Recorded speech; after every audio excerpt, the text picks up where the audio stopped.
Les autorités gouvernementales, coloniales, vont imposer à ma personne physique un très long silence, mais elles ne parviendront jamais à détruire l'œuvre que j'ai accomplie, car elle vient de notre Dieu, le Père. Certes, ma personne physique sera soumise à l'humiliation et à la souffrance, mais ma personne spirituelle se mettra au combat contre les injustices semées par les peuples du monde des ténèbres qui sont venus nous coloniser. Car j'ai été envoyé pour libérer les peuples du Congo et la race noire mondiale. L'homme noir deviendra blanc et l'homme blanc deviendra noir. Car les fondements spirituels et moraux, tels que nous les connaissons aujourd'hui, seront profondément ébranlés. Les guerres persisteront à travers le monde. Le Congo sera libre et l'Afrique aussi. Mais les décennies qui suivront la libération de l'Afrique seront terribles et atroces. Car tous les premiers gouvernants de l'Afrique libre travailleront au bénéfice des Blancs. Un grand désordre spirituel et matériel s'installera. Les gouvernants de l'Afrique entraîneront, sur le conseil des Blancs, leurs populations respectives dans des guerres meurtrières et s'entretueront. La misère s'installera. Beaucoup de jeunes quitteront l'Afrique dans l'espoir d'aller chercher le bien-être dans les pays des Blancs. Ils parleront toutes les langues des Blancs. Parmi eux, beaucoup seront séduits par la vie matérielle des Blancs. Ainsi, ils deviendront la proie des Blancs. Il y aura beaucoup de mortalité parmi eux et certains ne reverront plus leurs parents. Il faudra une longue période pour que l'homme noir acquiert sa maturité spirituelle. Celle-ci lui permettra d'acquérir son indépendance matérielle. Alors s'accomplira la troisième étape. Dans celle-ci naîtra un grand roi divin. Il viendra avec ses trois pouvoirs, pouvoir spirituel, pouvoir scientifique et pouvoir politique. Je serai moi-même le représentant de ce roi.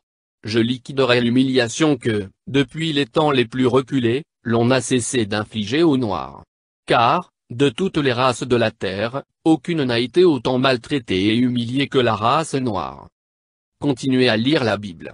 À travers ces écrits, vous arriverez à discerner les actes de ceux qui sont venus vous apporter ce livre et les écrits ou principes moraux contenus dans ce livre. Il faut qu'un voleur soit saisi avec l'objet qu'il a volé. Nous aurons notre propre livre sacré, dans lequel sont écrites des choses cachées pour la race noire et le peuple du Congo. Un instructeur viendra avant mon retour pour écrire ce livre et préparer l'arrivée du roi.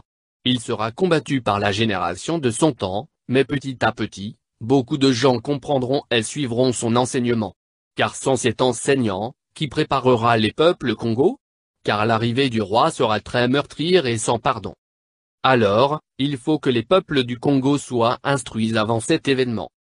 Vous ne savez pas encore ce que c'est qu'une guerre spirituelle. Quand les peuples Congo commenceront à se libérer, tout pays qui osera attaquer le Congo sera englouti sous les eaux. Vous ne connaissez pas encore la puissance de ceux qui sont envoyés par le Père Tout-Puissant. À quoi sert à l'homme de s'attaquer à Dieu si, le jour de sa mort, même s'il avait beaucoup de biens matériels, il n'a même pas le temps d'arranger son doigt?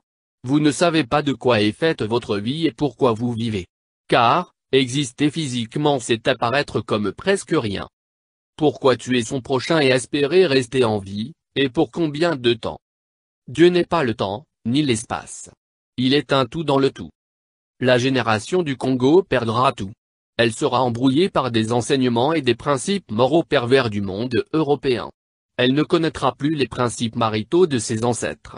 Elle ignorera sa langue maternelle. Alors je vous exhorte à ne pas négliger ni mépriser vos langues maternelles. Il faut les enseigner à vos enfants et à vos petits-enfants. Car viendra un temps où les langues des Blancs seront oubliées. Dieu le Père a donné à chaque groupe humain une langue qui sert comme d'une alliance de communication.